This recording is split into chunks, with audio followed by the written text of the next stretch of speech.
Le damos al tiempo el poder de definirnos. Le damos a la buena salud la arrogancia de sentirnos invencibles. Le damos a la cuarentena el poder de la paciencia y le quitamos a nuestro transcurrir cotidiano el hacer valer cada minuto de lo que vamos viviendo. Somos eternos disconformes, somos probables suicidas y somos también el que lo da todo y el que siente que es el momento más importante que ha vivido la humanidad contemporánea. Y somos ese enfermero, y somos ese chofer de ambulancia, y somos ese investigador cubierto de varias capas de protección. Somos el de la verdulería, que nos hace la gauchada de acercarnos unos limones. Y somos los agradecidos por sabernos bajo políticas que defienden lo humano.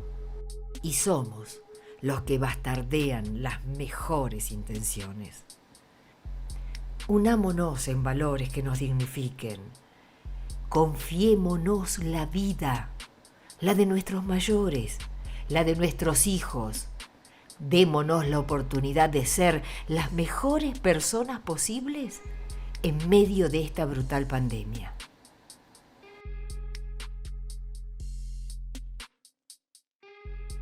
Guillermo, muy bienvenido a mi programa. Te cuento que para mí fue una sorpresa. Realmente siempre me pareció muy interesante poder conversar con alguien de ustedes, ¿no? De personas que de pronto dudaron de quiénes eran, de dónde venían y que se animaron a más y que encontraron una historia celular que no tenía nada que ver con lo que estaban viviendo. Es duro, pero es esperanzador. Me hace creer en los humanos por el contexto, porque pienso en las abuelas, en esas abuelas que no cejaron nunca de buscar lo que quedaba de sus hijos. A mí me parece que una de los caminos que hicieron las abuelas en esa búsqueda y frente a tanto dolor y tanto terror,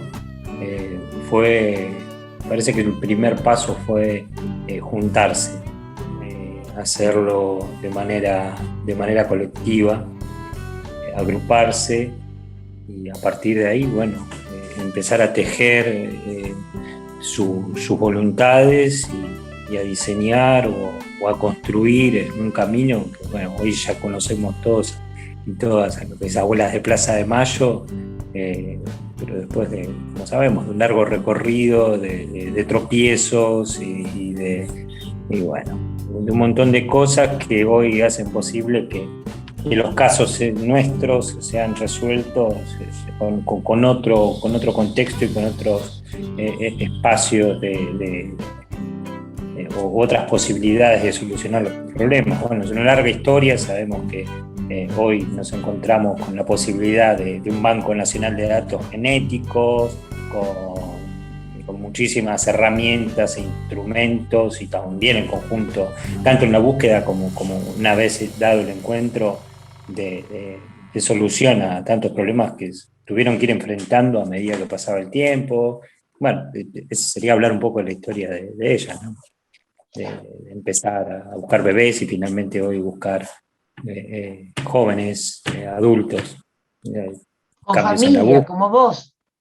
enteras, sí. De buscar familias, de buscar ya las generaciones venideras. Hay parte de las generaciones venideras que también fueron dañadas porque todavía quedan por encontrar alrededor de 300, más de 300 nietos y nietas, y muchos de nosotros tenemos hijos, hijas, y quienes todavía no han sido localizados llevan en la sangre no, en la historia, en los papeles, en lo que va, en el relato, un relato falso, un relato que no es el el verdadero y que se va de manera hereditaria se va dañando a las próximas generaciones también. Digamos que hay niños que tienen abuelos que no son sus abuelos, ¿no? Hay Que una no, malversación de historias, digo, ¿no? sí, sí, sí. Y bueno, por eso es que también consideramos que es urgente la localización de los nietos, las nietas, no solamente para las abuelas o hermanos, hermanas, familiares que están buscando a estas más de 300 personas, sino también por estas mismas personas, por estos mismos chicos, por estos mismos niños. Digo, está la urgencia, porque es como un daño que se propaga con el tiempo, no cada vez más urgente. No hay nada peor que crecer a partir de mentiras, porque la mentira siempre está presente de alguna forma en lo cotidiano y, y genera una profunda inestabilidad y una profunda angustia. Vos sabés que lo hermoso de nuestro encuentro es que yo te dije, si hay algo de lo que no quieras hablar, por favor decime, que yo absolutamente lo voy a respetar y después seguimos conversando y nunca me dijiste nada. Entonces yo te voy a hacer preguntas, pero si vos no las querés contestar, no te preocupes, no las contestes y me decís, no, esto prefiero que no, y listo. A ver, ¿cuándo te voy a preguntar desde vos, ¿no? Desde tu propia vivencia? Sí.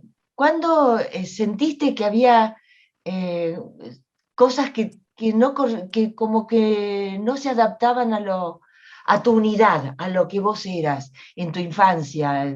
¿Cuándo empezaste a sentir? En la misma infancia. Mira, Sí, sí.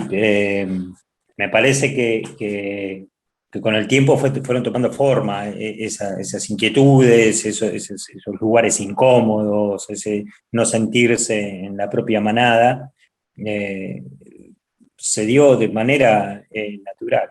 De manera natural no sentirme en mi lugar. Yo creo que hubo muchos o algunos factores determinantes en esa incomodidad o en esas preguntas que después fueron tomando su forma hasta que terminó desembocando. La gran pregunta era si yo podía ser uno de los nietos que estaban buscando a las abuelas o no. Pero en un principio tenía que ver con cuestiones cotidianas, con cuestiones que no son las grandes preguntas o las grandes, sí, tenía que ver con la edad de ellos, que no tenían la edad de ser mi padre, ¿no? Eran de una ah, edad muy avanzada. ah, De hecho, cuando en la calle o en los lugares públicos o ante los encuentros con otras personas, me hablaban de mis abuelos, no me hablaban de mis padres, era una edad muy avanzada. Después, yo creo que perdóname, seguramente, Guillermo, ¿tenías hermanos? no, no.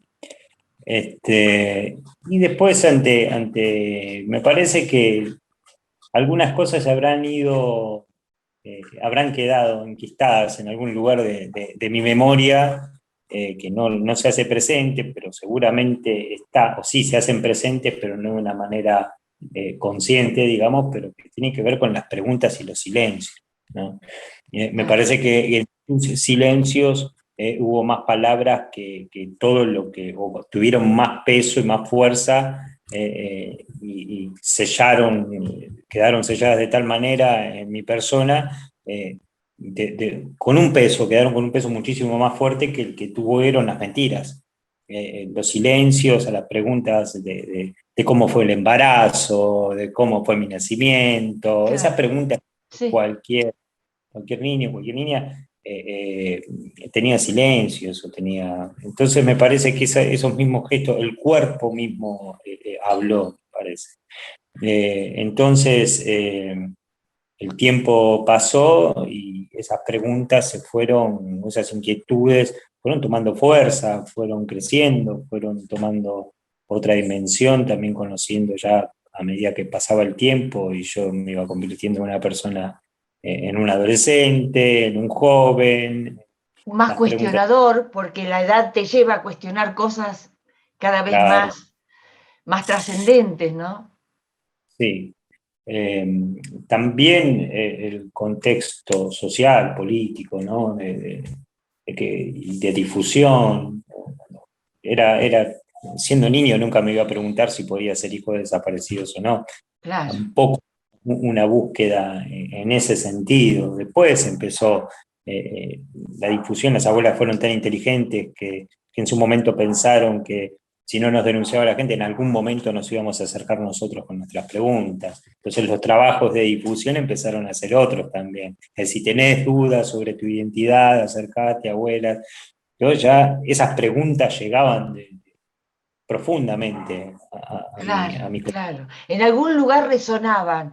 Viste que en la vida nosotros tenemos un campo que es lógico, pero tenemos el otro campo que absolutamente manda, que es el intuitivo. Sí, Yo sí.